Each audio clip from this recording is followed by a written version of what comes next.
같이 한번 읽겠습니다. 시작. 복음이 두루 전파되니라. 이 복음은 한 지역에 매여 있을 수가 없습니다. 땅끝까지 전파되어져야 하는 것이 하나님의 뜻이고 하나님의 명령입니다. 다시 말하면 예루살렘에서부터 시작된 이 복음은 예루살렘 지역과 그리고 유대 땅 그리고 사마리아를 거쳐서 땅끝까지 전파되어져야 된다는 거예요. 이것이 하나님의 원하는 바였고 지상 명령으로 예수님이 우리에게 주신 그와 같은 하나님의 말씀인 것입니다. 사도행전 8장 1절 이후를 보면은 이 초대 예루살렘 교회가 핍박으로 인해서 사도들을 제외하고는 모든 성도들이 여러 지역으로 흩어집니다. 그 흩어지는 이유가 어디에 있느냐 하면은 두루 다니면서 복음을 전하도록 하기 위함이었어요. 그래서 흩어진 사람들이 두루 다니면서 복음을 전파하므로 몇몇 사람들이 수리아 안디옥 지역에 이르러서 하나님의 말씀을 전하여 안디옥 교회를 세우게 되어졌던 것입니다. 이 안디옥 교회는 바나바와 바울이 1년간 모여서 하나님의 말씀을 집중적으로 가르쳤습니다. 그랬더니 그 안디옥 교회가 큰 무리가 더하여졌어요. 다시 말하면은 교회가 양적으로 큰 부흥을 경험하게 되었다는 것입니다. 그리고 또 나아가서는 그 모든 성도들이 세상 사람들로부터 최초로 그리스도인이라고 일컬음을 받게 되어졌던 것입니다. 이것은 영적인 면에서 성숙한 모습을 세상 사람들에게 나타내 보였다라고 하는 그런 말씀이에요. 그리고 이 안디옥 교회는 하나님의 명령대로 복음을 땅끝까지 전하기 위해서 최초로 이제 첫 선교사를 세웠는데 바나바와 바울을 파송을 하였다라고 기록합니다. 그러니까 이 보냄을 받은 두 사람이 처음에는 구브로 섬으로 내려가서 두루 복음을 전파하고 거기 이제 바보라고 하는 지역에서 배를 타고 지금의 터키 영역인 버가로 건너가서 거기서부터 도보로 약 한 170km를 걸어서 비시디아 안디옥에 이르게 되었고 그 비시디아 안디옥에 이르렀을 때에 유대인의 회당에 들어가서 거기에 모여있는 유대인들과 그리고 하나님을 경외하는 이런 사람들에게 복음을 전하게 되었던 것입니다. 그때 이제 사도 바울이 비시디아 안디옥에 있는 회당에서 모여있는 그 사람들에게 전파한 복음의 내용이 어떤 것이냐, 이것이 이제 사도행전 13장 26절부터 37절까지의 기록이 되어져 있어요. 거기서 바울이 전하는 이 복음이 오늘 이 시대의 하나님의 교회가 주님이 오실 때까지 전파해야 될 참된 복음이다, 올바른 복음이다, 그렇게 말할 수가 있는 것입니다. 그 내용을 요약을 하면은 바울이 모여있는 사람들에게 우리가 믿는 이 예수 그리스도는 성경에 예언된 대로 이 땅에 오신 분이고, 그런데 우리 조상들이 그분을 알지 못하여 빌라도에게 넘겨주어 십자가에 못 박아 죽였고, 그런데 하나님이 그분을 다시 살리셨다. 우리의 믿음의 조상 다윗은 죽어서 조상들과 같이 썩어졌지만 우리가 믿는 이 예수는 썩지 아니하고 지금도 살아 계신다. 우리가 이 사실을 목격한 사람이고 이 일의 증인이다. 그렇게 이제 선포를 했습니다. 그리고 이어서 38절과 39절을 보면은 너희가 이 예수를 믿으라는 거예요. 이 예수를 믿게 되어지면은 너희들이 두 가지 복을 누리게 되는데, 하나는 죄사함을 받게 되는 것이고, 다른 하나는 하나님께로부터 의롭다함을 받게 되어질 것이다 라고 말씀을 하셨어요. 그리고 이제 40절과 41절에 가서 보면은, 만약에 너희가 복음을 거절하고 이 예수를 거절하고 믿지 않는다고 한다면 반드시 하나님의 심판을 받아 멸망하게 될 것이다 라고 말씀을 하셨어요. 이것이 이제 사도 바울이 비시디아 안디옥에서 전파한 복음의 내용입니다. 여러분, 오늘도 이 땅에 세워져 있는 지역 교회들이 주님이 오실 때까지 이 복음을 전하는 이 사명을 감당해야 합니다. 그런데 하나님의 말씀을 들었을 때에 어떤 반응을 보이느냐, 이것이 대단히 중요한 것이에요. 바울이 이제 비시디아 안디옥에서 복음을 전했는데, 조금 전에 말씀드린 그런 내용으로 하나님의 말씀을 전파했는데, 나타난 반응은 크게 두 가지로 나타났습니다. 그 첫 번째 나타난 반응이 이제 화면에 뜨면 한번 같이 읽어봅니다. 다 같이 시작. 복음을 믿고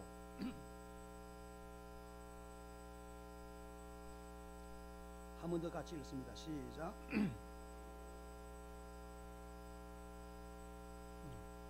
복음을 들은 사람들 가운데는 그 들은 하나님의 말씀을 그대로 믿고, 이 말은 예수를 구주로 믿고, 그리고 복음 전하는 전도자들을 환영하고 따르는 이런 사람들이 있었다는 거예요.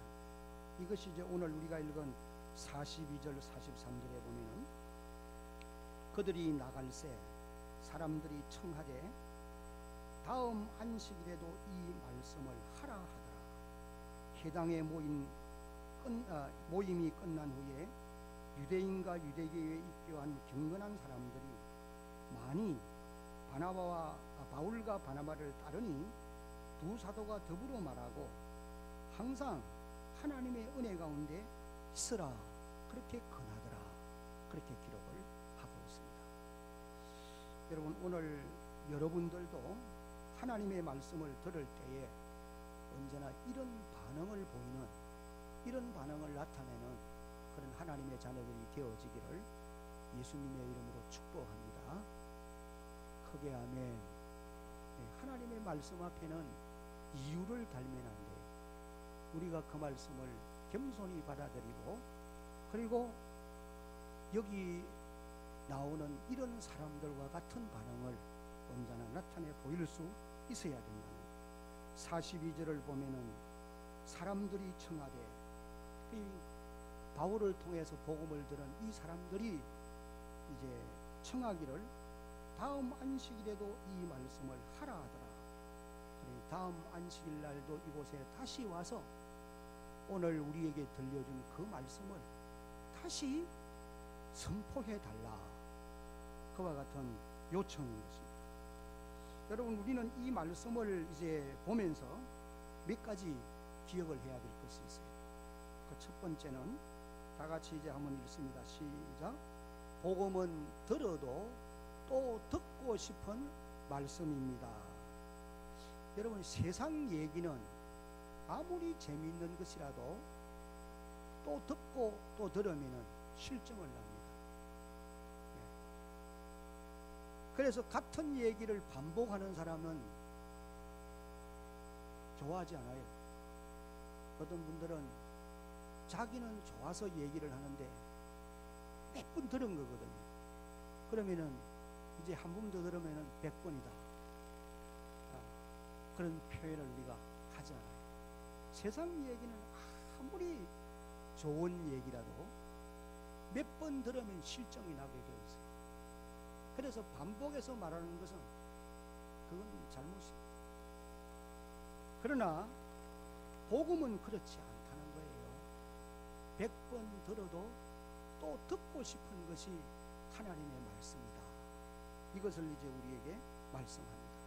왜 그런 현상이 있게 되어지느냐? 복음의 말씀은 성경에 보면은 죽은 영혼을 소성시키고 우리의 어두운 영안을 밝혀주고 우둔한 자로 지혜롭게 하며 근심에 쌓인 마음을 평안케 만들어주기 때문에 그렇다라고 말씀을 하셨습니다.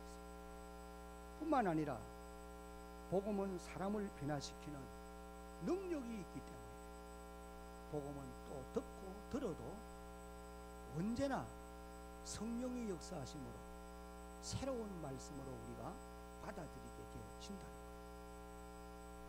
그래서 205장 찬송 가사에도 보면은 주 예수 크신 사랑 늘 말해주시오. 나 항상 듣던 말씀 또 들려주시오. 늘 듣던 말씀이지만은도 또 들려달라. 이것이 찬송 작가의 노래인 것입니다.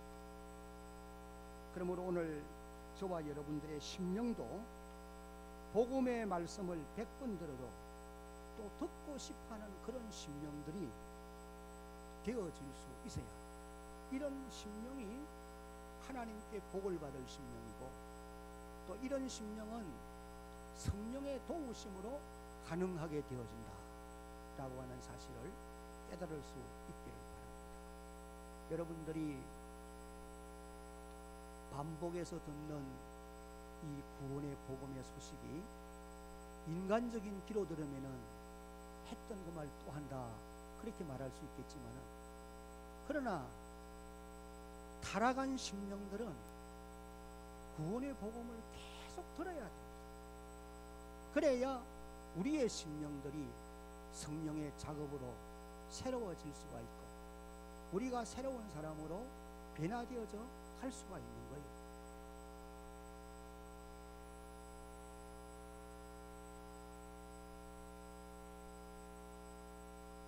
그 다음에 이제 두 번째는 다 같이 읽습니다. 시작. 참된 복음이 전파되는 곳에는 많은 사람들이 모이게 됩니다. 44절 한번 큰 소리로 읽어봅니다. 시작.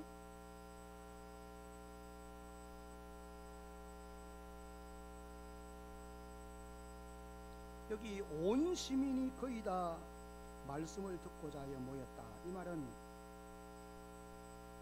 비시디아 안디옥 성에 살고 있는 대부분의 사람들이 모였다는 그런 말씀이죠. 이 사도 바울이 설교를 한 지가 한 주간이 지났어요. 그런데 그 다음 안식일 날, 그 다음 주일날 비시디아 안디옥 지역에 살고 있는 대부분의 주민들이 이 회당으로 모여왔다는 거예요. 이런 현상이 어떻게 해서 있게 되었겠느냐? 분명한 것은 지난 안식일 날 바울의 말씀을 들은 이 사람들이 각자 자기 집으로 돌아가서 다른 이웃 사람들에게 분명히 자기가 들은 얘기를 전했을 거예요. 그랬으니까 들은 많은 사람들이 그 소문을 듣고 그럼 우리도 가보자. 이렇게 해서 안식일 날 성에 있는 대부분의 사람들이 그 자리에 모이게 되었다. 하나님의 말씀을 듣기 위해서 모여왔다는 거예요. 대한교회 성도들에게도 이런 역사가 일어나야 할 줄로 믿습니다. 목사님이 설교를 잘해야 그래야 또 우리도 가서 전하지요. 그런 생각을 가지면 그건 안 맞습니다. 만약에 이 강단에서 헛한 소리를 하고 쓸데없는 말을 한다고 하면 그건 안 되겠죠. 그러나 기록된 하나님의 말씀이 선포되어지면은 이건 하나님의 역사예요. 듣는 사람들의 마음에 성령은 반드시 역사하시게 되어 있고 성령이 역사하시면은 구원 주시기로 작정된 자들은 반드시 믿고 주께로 돌아오게 되는 역사가 일어나게 될 줄로 믿어야 합니다. 그래서 대한교회 모든 성도 여러분들도 여기 이 비시디아 안디옥에서 바울의 설교를 들은 사람들의 이 모습과 같이 하나님의 말씀을 들을 수 있는 기회로 만들어줘야 돼. 전해야 된다는 거죠. 그래야 그 소문을 듣고 사람들이 모여오게 되어지는 것입니다. 그 다음 이제 두 번째로 복음을 들은 자들에게서 나타났던 반응은 이것입니다. 한번 같이 읽습니다. 시작.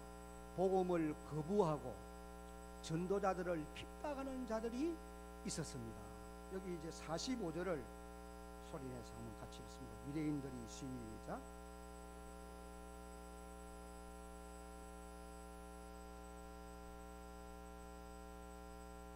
유대인들이 그 무리를 보고 시기가 가득하여 바울이 말한 것을 반박하고 비방하더라.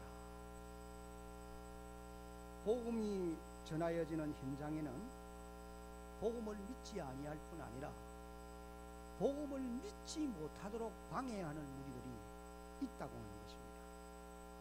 사도행전 13장 앞부분을 읽어보면 바울과 바나바가 이 구브로 섬 바오에 이르렀을 때에 거기 거짓 선지자 엘루마라고 하는 바예수가 자기도 바울이 전하는 메시지를 듣고 믿으려 하지 않을 뿐 아니라 총독 서기오 바울이 바울의 말을 듣고 예수 믿기를 원하는데 이를 방해하고 있는 겁니다. 그래서 하나님이 강권적인 역사로 엘루마 바예수가 소경이 되어지고 결국은 총독 서기오 바울은 예수를 믿어서 구원받는 이런 역사가 일어났던 것을 우리가 봅니다.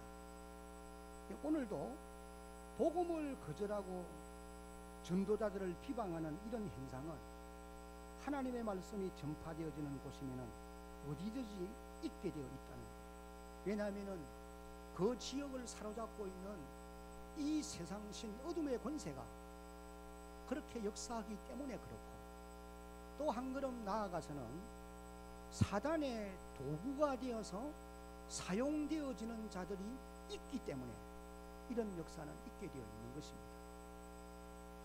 그러면은 복음을 거부하고 대적하는 자들이 비방하게 될 때에 우리가 어떻게 해야 될 것이냐?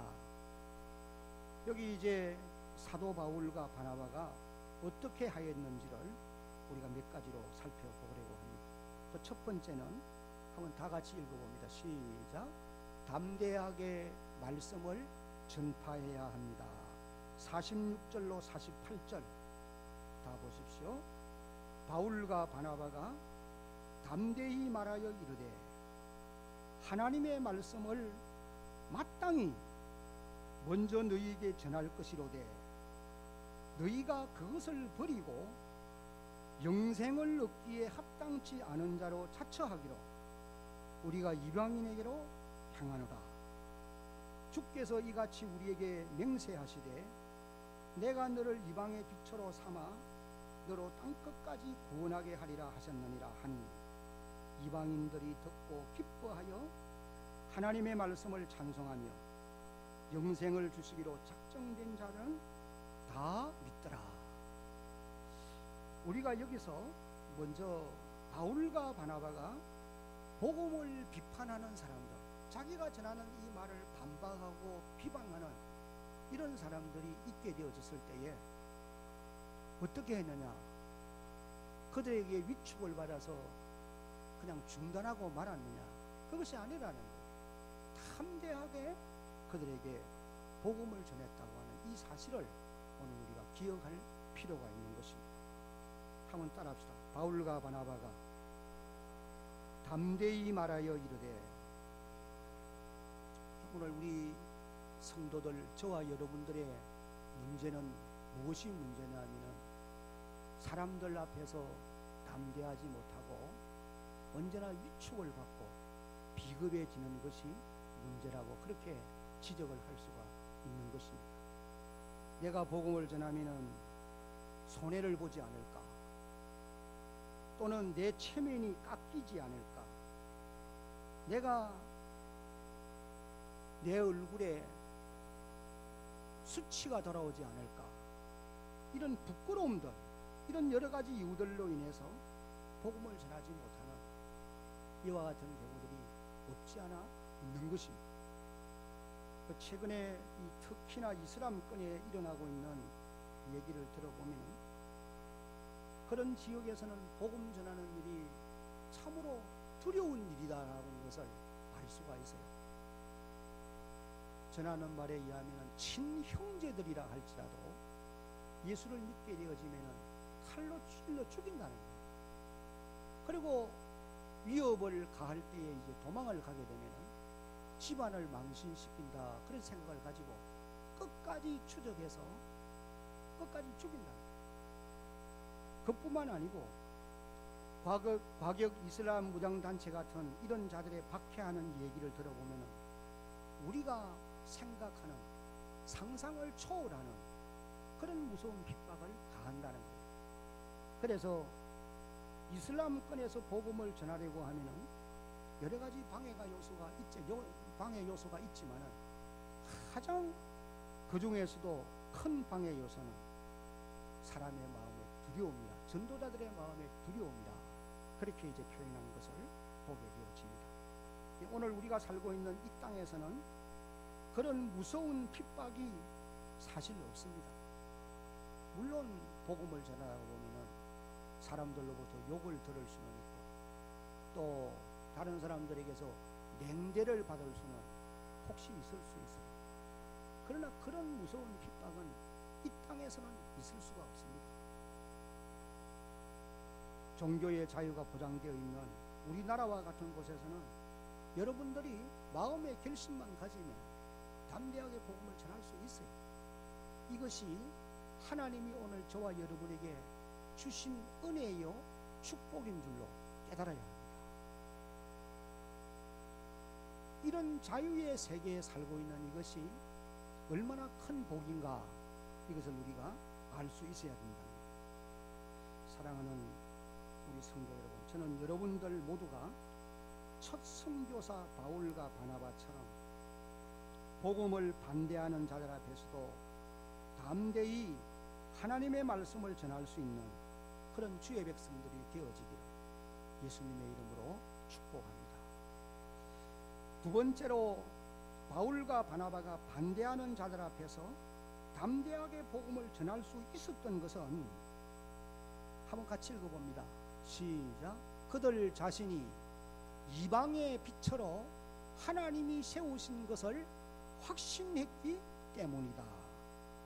여기 47절을 조금 전에 읽었는데 보면은 주께서 이같이 우리에게 명하시되, 그 다음에 내가 거기서부터는 이사야 49장 6절 말씀을 전도자 바울이 인용하면서 이제 하시는 말씀입니다. 그러니 선지자 이사야가 예수님 오시기 700년 전에 예언한 말씀이 내가 너를 이방의 빛으로 삼아 너로 땅끝까지 구원하게 하리라 하셨느니라. 이 말은 예수님께도 적용되어지겠지만은 바울과 바나바 전도자 일행들에게 적용되어지는 말씀이라는 거예요.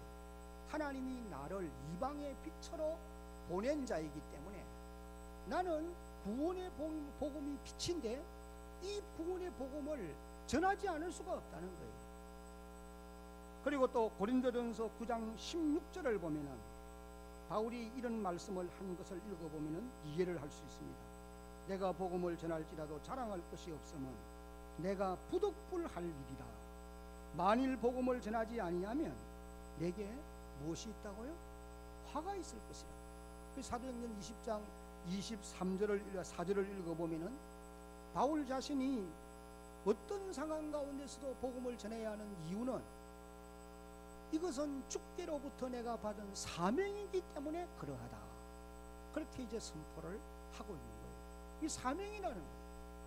여러분, 사명은 목숨보다도 더 귀한 것이 분명히 사명입니다. 오늘 우리 모든 성도들도 그런 사명을 주께로부터 받은 자들임을 꼭 기억을 할 수 있기를 바랍니다. 그 다음에 이제 세 번째로 그들이 담대하게 복음을 전하였기 때문에 다 같이 읽어봅니다. 시작. 영생 주시기로 작정된 자들이 다 믿고 구원을 받게 되었습니다. 48절 49절에 이방인들이 듣고 기뻐하여 하나님의 말씀을 찬송하며 영생을 주시기로 작정된 자는 다 믿더라. 주의 말씀이 그 지방에 두루 퍼지니라. 만약에 바울과 바나바가 유대인들의 반대로 인해서 복음을 전하지 않았다고 한다면 이방인들이 그 복음을 들을 수 없을 것이고, 또 영생 주시기로 작정된 사람들이 믿을 수가 없게 되었을 거예요. 그러나 바울과 바나바가 담대히 이 복음을 전함으로 말미암아 이방인들이 듣고 기뻐하여 하나님을 찬송하게 되었고, 또 영생 주시기로 작정된 사람들이 믿어 구원에 이르게 되었다는 거예요. 그리고 한 걸음 나아가서는 하나님의 말씀이 그 지역에 두루 퍼지게 되어진 것입니다. 오늘 우리들도 마찬가지, 여러분들이 복음을 전하게 되면은 말씀을 듣고 기뻐하는 사람들이 있게 될 것이고, 영생 주시기로 작정된 그런 사람들이 믿어 구원의 자리에 이르는 이런 놀라운 역사가 일어나게 되어진다는 거예요. 그리고 또 하나님의 말씀이 땅끝까지 전파되어지는, 그래야 주님이 다시 오시는 이런 놀라운 역사가 있게 되어지는 것입니다. 이제 마지막으로 구원의 복음을 전하는 사람들은 다 같이 한번 읽습니다. 시작. 핍박도 받지만 기쁨과 성령이 충만하게 됩니다. 50절로 52절까지 시작. 유대 경건한 기부인들과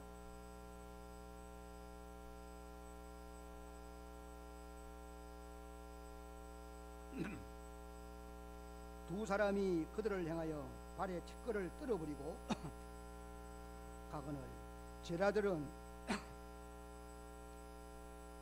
52절 다 같이 한번 더 읽습니다. 시작. 이 복음을 전하는 자들은 핍박을 받게 되어 있다는 거예요. 그렇지만은 복음 전하는 자들에게는 두 가지 하나님이 주시는 축복이 있다, 그렇게 말했습니다. 그 첫 번째가 기쁨이라는 거예요. 52절이 그것을 말합니다. 첫째가 기쁨이다. 예수 믿는 사람들에게는 기쁨이 있어야 되는데 이것이 믿는 사람들의 특징이라고 그랬어요. 그래서 바울이 이런 말씀을 하시죠. 데살로니가전서 5장 16절에 보면 한번 따라합시다. 항상 기뻐하라. 이것이 성도들의 특징이라는 거예요. 그런데 사실 믿는 우리 성도들의 마음에 기쁨보다는 오히려 근심에 쌓여 있을 때가 사실 많습니다. 왜 그런 현상이 오느냐? 우리 마음에 세상 염려와 근심, 걱정들이 우리 마음을 사로잡고 있기 때문에 그런 현상이 오게 되어 있어요. 또 어떤 면에 보면은 우리의 마음들이 너무 좁아져 있기 때문에 그렇습니다. 저도 이제 나이가 제법 같지만은도 아직도 마음이 넓어지지를 잘 못해요. 그런 면들 때문에 얼굴에 웃음꽃이 없고 기쁨이 없는 이런 안타까운 모습으로 살아갈 때가 참 많습니다. 그러나 성경은 분명히 말하기를 그리스도인들에게 대단히 중요한 것은 그 특징이 기쁨이라. 오늘 예배에 참여한 여러분들의 마음에 성령에 주시는 은혜로 인하여서 기쁨이 충만한 삶을 살아갈 수 있게 예수님의 이름으로 축복합니다.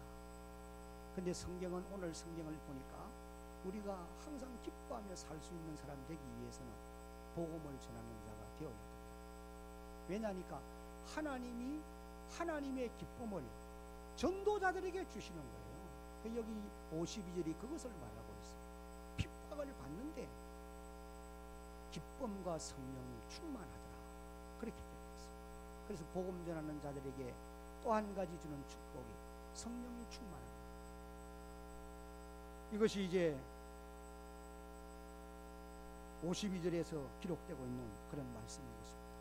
전도자들은 성령이 충만해야 되고, 또 성령이 충만하면은 반드시 복음을 전하는 자로 나타나게 되어지는 것입니다. 이제 말씀을 맺겠습니다. 예수님이 이루어 놓은 구원의 복음은 두루 전파되어져야 합니다. 오늘도 여러분들이 입을 닫고 잠잠해 있으면 하나님은 분명히 다른 사람을 통해서 도구로 삼아서 구원의 복음을 두루 전할 거예요. 만약에 사람들이 다 조용해 있다고 하면은 돌들이 소리 질러서라도 하나님의 말씀이 선포되게 할 것이다 라고 말씀했습니다. 그러므로 오늘 이 예배를 드리고 있는 저와 여러분 모두는 복음 전하는 도구로 남은 세월을 살아갈 수 있기를 예수님의 이름으로